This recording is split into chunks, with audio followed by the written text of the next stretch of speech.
Mês passado, eu assisti em live um vídeo da Kabuki conversando sobre separar autor de obra. Esse é um assunto que eu sempre evito tocar, até porque a verdade é que eu não tenho uma resposta para esse assunto. É um desses casos que cada situação é uma, merece ser avaliada individualmente. Porém, a Kabuki, ela levou esse discurso de separar o autor da obra para um lado que eu achei um pouco controverso. Eu já vou deixar muito bem claro aqui que eu não tô criticando a Kabuki. Eu amo a Kabuki. Eu tava assistindo o vídeo dela porque eu acompanho o canal dela, sou inscrita há muito tempo. Ela só opinou sobre algo. Eu senti que eu tinha algo pra falar sobre também. No vídeo, a Kabuki, ela levou esse papo pra um lado que o autor tá sempre meio que respingando as suas essências, quem ele realmente é nas obras dele. Até falou de a experiência própria dela, né, que ela tá escrevendo um livro agora pra lançar, e ela sente isso, né, de como ela transmite, né, coisas pessoais dela na obra, ideias dela, e ela até explica, ok, tudo bem, a gente pode escrever antagonistas que são contrapartida aos nossos protagonistas, mas que essencialmente um autor tá sempre ali respingando sua essência, né, nas suas obras. Só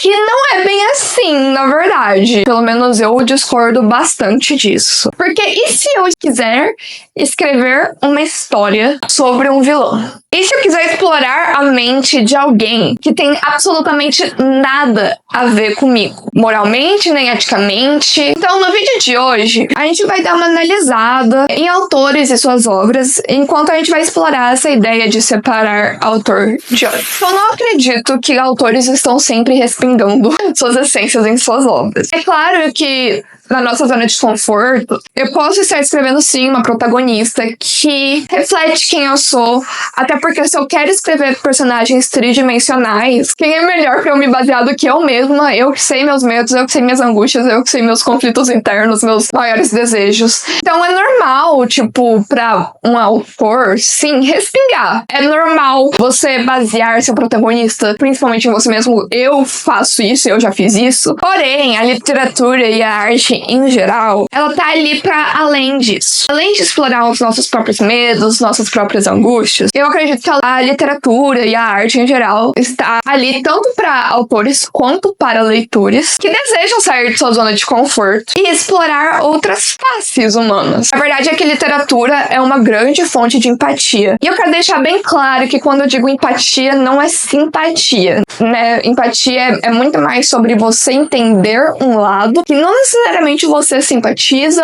ou concorda com ele, mas você está ali por um breve momento enquanto você lê, sentindo na pele daquele personagem. Eu acredito que é só na arte a gente pode se aventurar e entender e nos sentir na pele de pessoas que nós totalmente desprezamos na vida real, que nós não iríamos querer ter contato na vida real, que nós não iríamos chegar perto na vida real. E eu acho que essa é a verdadeira magia quando a gente fala assim de livros, fazer a gente ser transportado pra peles, viver vidas que a gente nunca viveria, seja em mundos fantásticos ou sendo outra pessoa completamente. A primeira obra que me vem na mente quando a gente conversa sobre esse assunto é Lolita, do Vladimir Nabokov. Foi um livro escrito em 1955, que até mesmo antes da sua publicação teve controvérsia. Se você não sabe qual que é a história de Lolita, se você viveu embaixo de uma pedra, provavelmente, porque é um livro muito clássico. O livro é narrado por um homem que é um ele começa a ter sentimentos por sua enteada, que tem 12 anos. Nabokov, desde a publicação, ele sempre expressou, na verdade, bem agressivamente, se vê as entrevistas dele, o ódio dele pela romantização que se deu ao livro dele. O romance do Nabokov caiu em um buraco em que as pessoas estavam romantizando, inclusive em filmes, romantizando e sexualizando a personagem, tal qual o narrador. A primeira editora que aceitou a publicação de Lolita foi a Paris Olympian Press, que era conhecida por publicar livros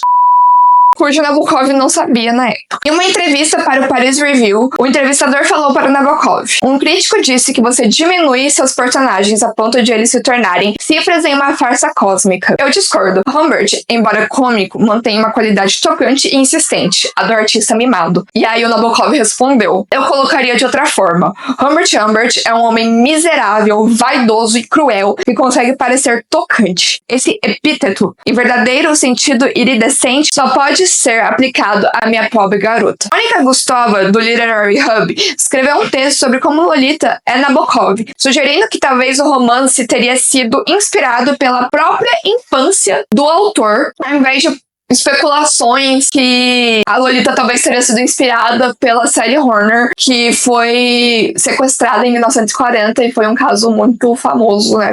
Repercutiu bastante. Que o Nabokov, ele sempre nega que ele se inspirou, apesar de ser muita coincidência esse caso e aí o livro dele. A Gustavo investiga no memoir do Nabokov, implica ter sofrido pelo tio quando ele ainda era uma criança. Bom, como a gente está conversando sobre a ideia de separar a obra do autor e sobre ser o que a gente escreve, é claro que muita gente, ao longo dos anos, criticou o Nabokov pela obra dele de Lolita. Gustavo finaliza seu texto, então, dizendo: ao longo das décadas, críticas a Lolita foram ouvidas de um ponto de vista feminista. No entanto, alguns desses críticos parecem não perceber todas as nuances do romance. Sendo a grande obra de arte que é, Lolita é escrito com absoluta liberdade e busca refletir a complexidade de um certo tipo de comportamento humano. O início de cada capítulo, senhoras e senhores do júri, significa claramente que seus leitores são juízes do sequestrador que está sendo julgado. Nabokov nunca pretendeu escrever um panfleto, embora nas entrelinhas ele tenha deixado claro para aqueles que sabem ler que ele rejeitava o indigno sedutor de menores e que Lolita era uma vítima,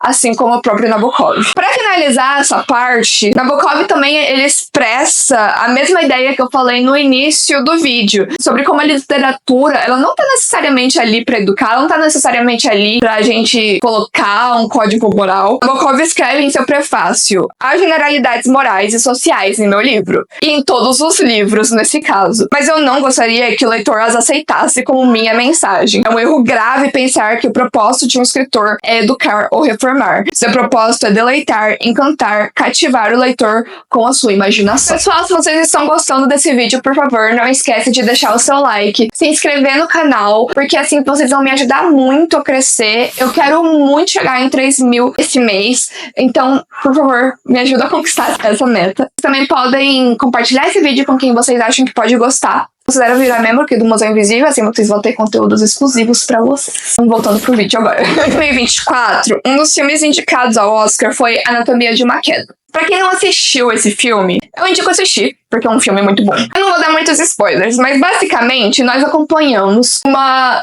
novelista, ela é uma escritora de romances de crime, acaba sendo acusada de matar o próprio marido. Em uma cena no tribunal, os advogados, eles começam a usar os livros da Sandra, que é a protagonista, contra ela, implicando que se a protagonista dos livros da Sandra tinham esses pensamentos, não seria, na verdade, uma autoexpressão da própria Sandra, né, que tá sendo acusada, da autora.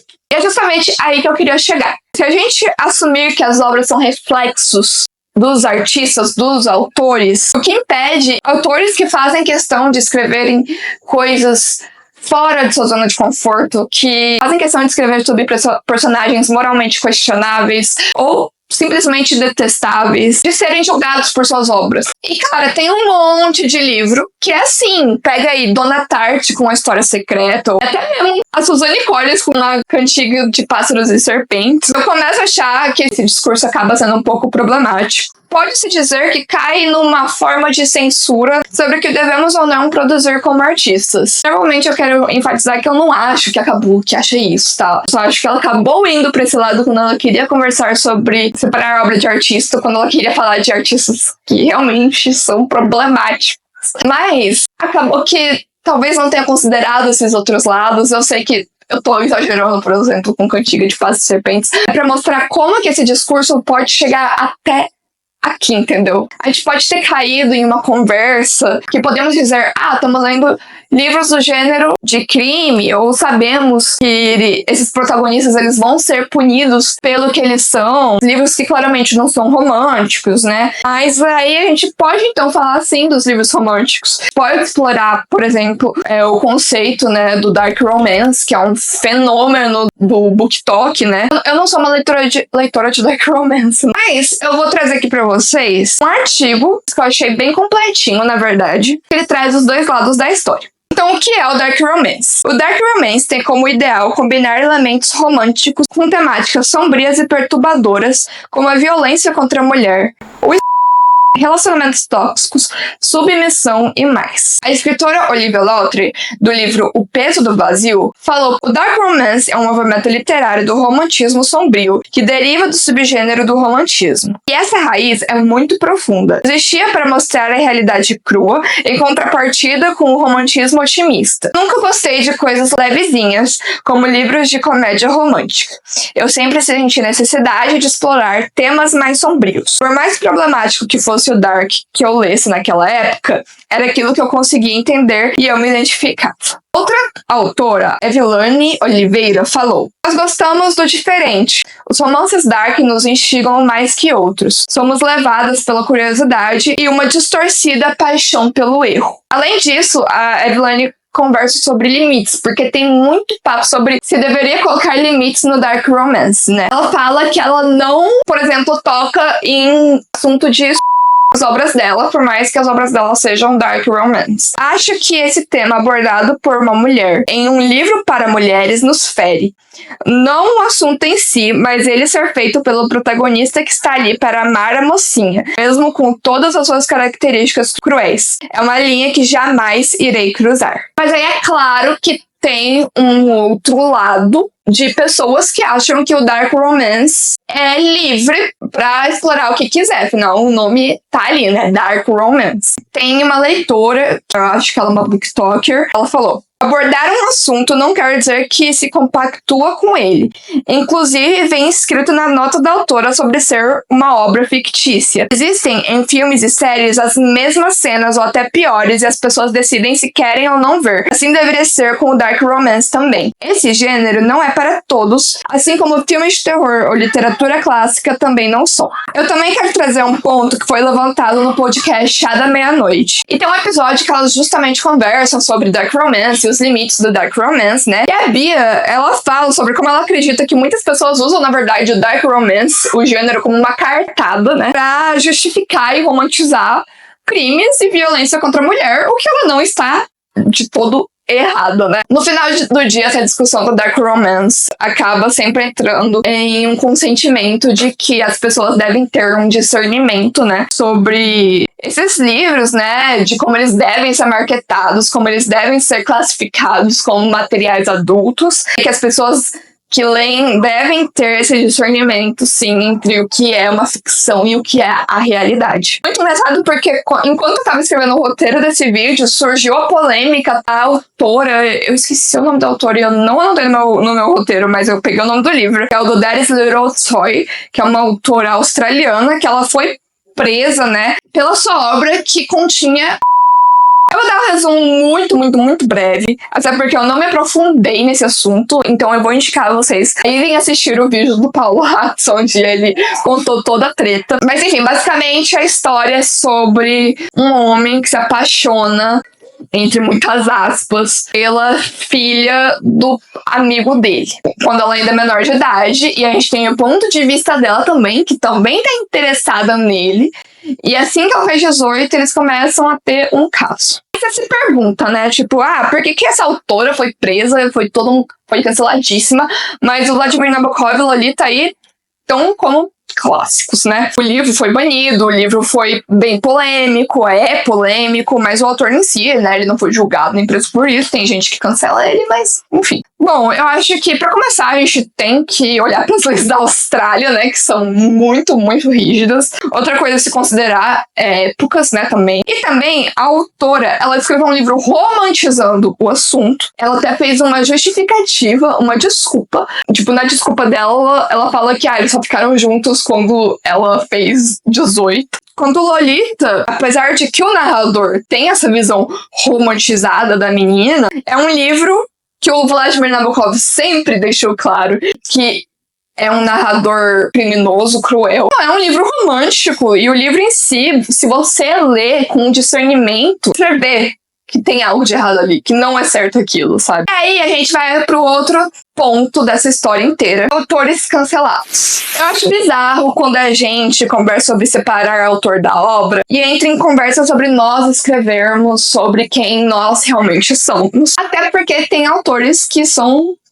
comprovadamente lixos, ou acusados de ter feito coisas bem sérias, bem criminosas, e que suas obras não necessariamente refletem isso. Nem todas, pelo menos. O primeiro que eu consigo pensar aqui, que é o mais recente, é o Neil Gaiman. Do momento, quando a gente conversa de autor que foi, tipo, mega cancelado, todo mundo tá se livrando dos livros do cara. E pra quem não sabe, o Neil Gaiman, ele foi acusado de por inúmeras mulheres. Mas cada um diz nos livros dele, né? Se os autores respingam suas ideias, seus morais nas obras, cadê isso? J.K. Rowling também, abertamente, contra a comunidade trans, né? Ao mesmo tempo que Harry Potter comunica um tema muito irônico conversando com ela, porque a grande mensagem de Harry Potter é amor e amizade. Isso que eu falo, que eu acho que às vezes cada caso é um caso. Porque também tem artistas que eu acredito que não fizeram coisas tão graves, por exemplo, quanto a J.K. Rowling e o Neil Gaiman. E que ainda assim, muita gente cai em cima de separar autor de obra e, tipo, não consuma nada desse autor por causa dessa opinião dele. Vou pegar 3 exemplos aqui, tá? O Jay Kristoff, a Colleen Hoover e a Hanya Yanagihara, eu não sei falar o nome dela, é de Uma Vida Pequena. Esses são 3 autores que foram bastante discutidos no Twitter, Tumblr, Reddit, né? No digital, tá? Não saiu do digital.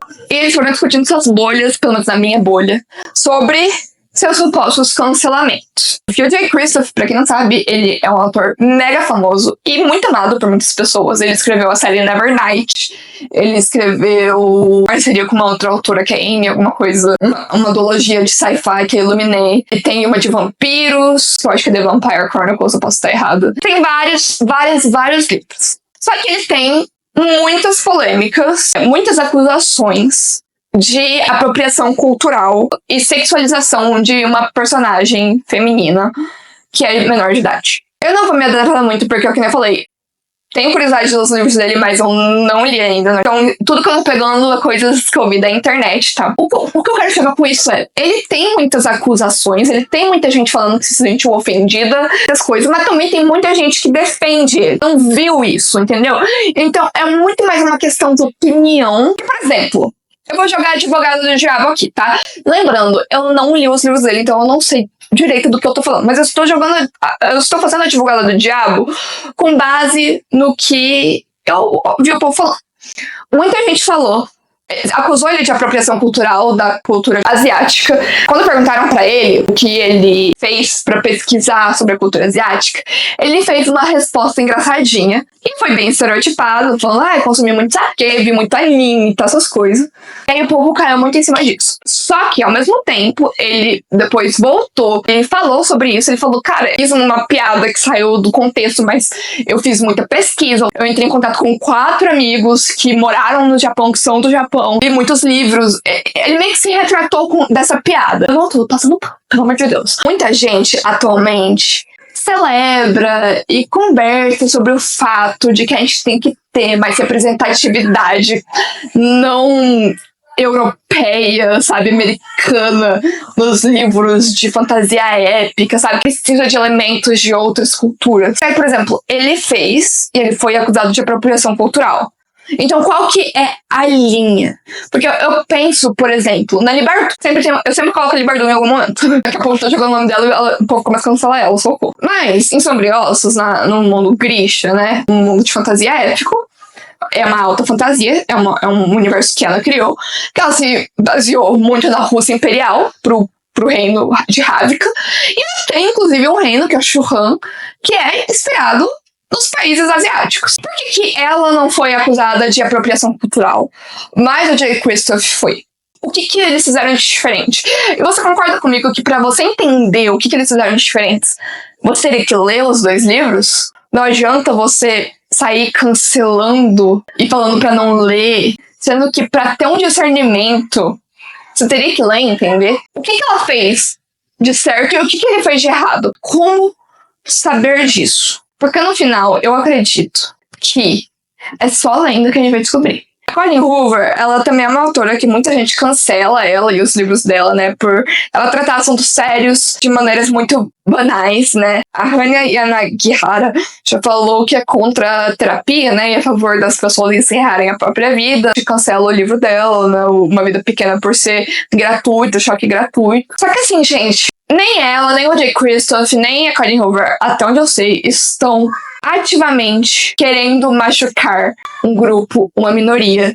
Até onde eu sei, por exemplo, o Jay Kristoff, ele tem inúmeras caridades, inúmeras ONGs que tá ajudando. A Hanya, ela tem uma opinião diferente do consenso geral, assim. Colleen Hoover tá aí, escrevendo as coisas dela. Então, assim, eu acho que, por exemplo, tem muita diferença entre esses autores e, por exemplo, o Neil Gaiman, questões muito mais sérias. Não que não deve ser considerado as críticas a esses autores, mas que não necessariamente a gente tem que cancelar ou, tipo, deixar de ler essas obras por eles. O que eu quero dizer, basicamente, é que se o autor não cometeu um crime, ou acusado de cometer um crime, a gente não tem o conhecimento público de que ele está apoiando instituições que promovem ódios contra minorias, deveria cancelar essas pessoas ou a gente só deveria estudar mesmo? Ler, entender, ver as opiniões diferentes, considerar as críticas e as defesas. Agora vem a próxima pergunta. A gente deveria parar de consumir o Neil Gaiman? Ele não é um autor que tá sendo cancelado no Twitter, na internet, por ter escrito algo que teve gente que se sentiu ofendida, teve gente que gostou. Não.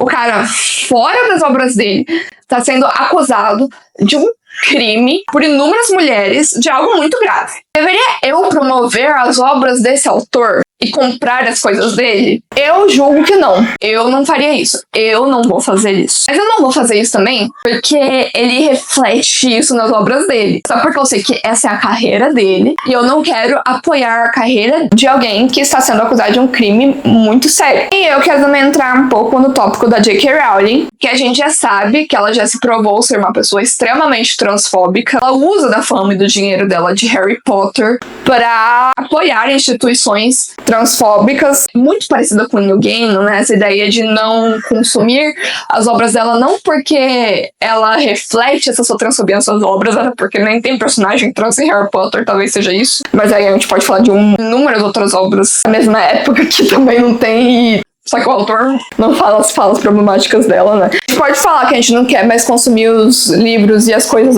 de Harry Potter porque é a carreira da J.K. Rowling, a gente não quer apoiar a carreira dela, tal qual o Neil Gaiman? Pode. Só que aí eu já vou jogar advogado do diabo de novo. Muita gente não gosta desse argumento que Harry Potter realmente foi uma obra que cresceu além da autora.